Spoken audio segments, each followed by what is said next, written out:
Just 3 foods to reduce an enlarged prostate. This video is about an extremely relevant topic that is of great interest to men, especially those over 50, who are the ones that usually suffer from benign prostatic hyperplasia or prostate enlargement. But did you know that it's possible to reduce the swelling of your prostate with just 3 foods?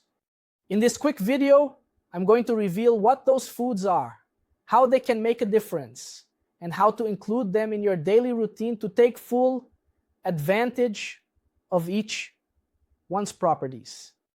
Before we start, like this video, share it, subscribe to the channel, and turn on the notification bell to help out. Those people who don't have access to doctors, hospitals, or health insurance at least have access to this valuable information.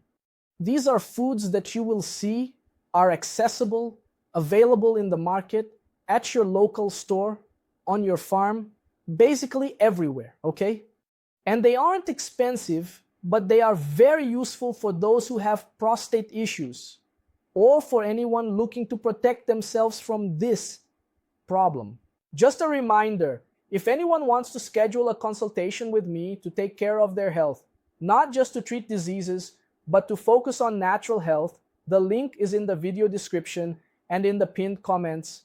What is an enlarged or swollen prostate, also known as BPH, benign prostatic hyperplasia, which affects most men over 50?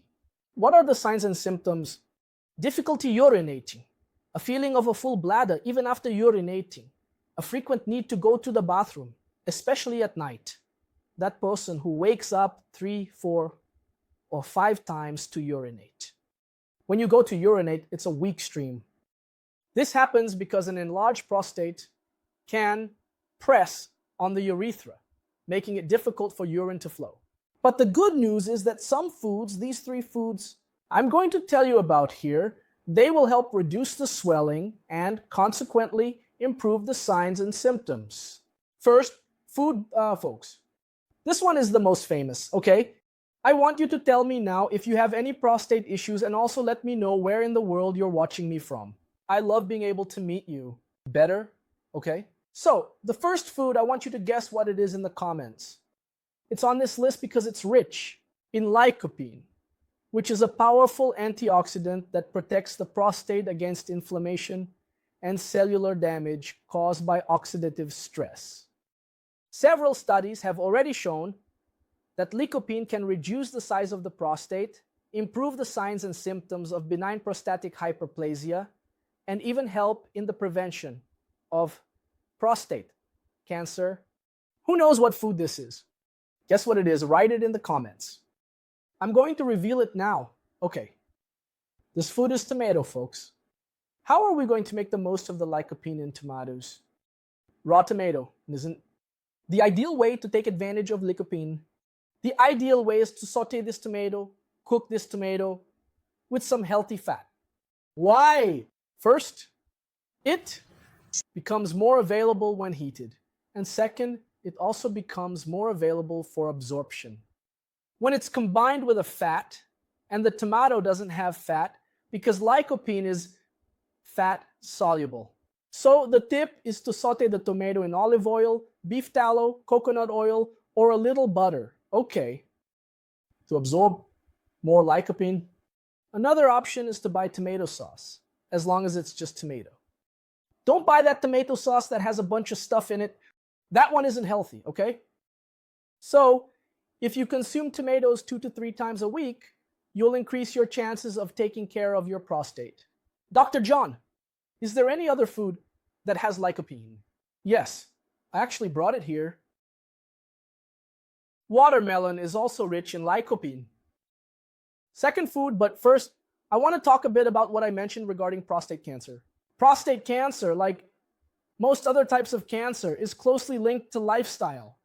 So, to prevent cancer, to increase your chances of treating cancer, in case it has already set in, you need to have a healthy lifestyle. You need to eat well, exercising, not drinking, not smoking, managing your anxiety, and getting good sleep. These things will greatly improve your chances of not getting sick. And if you already have the disease, they will significantly increase your chances of recovery. Okay, because if a person has cancer, and I say this because my mom had cancer, thank God she's doing well now.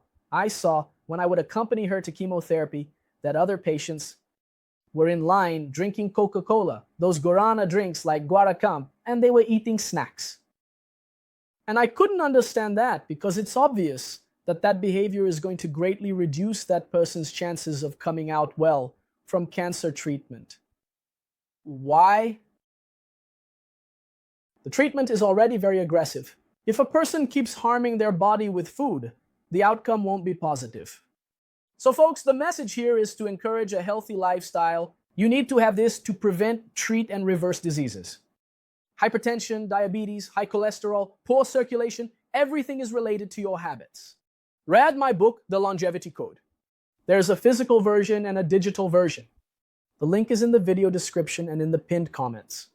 Click there, get your book, and then tell me how well it worked for you, what the impacts were. That the book contains strategies, the habits, the 101 habits that this book has generated for you.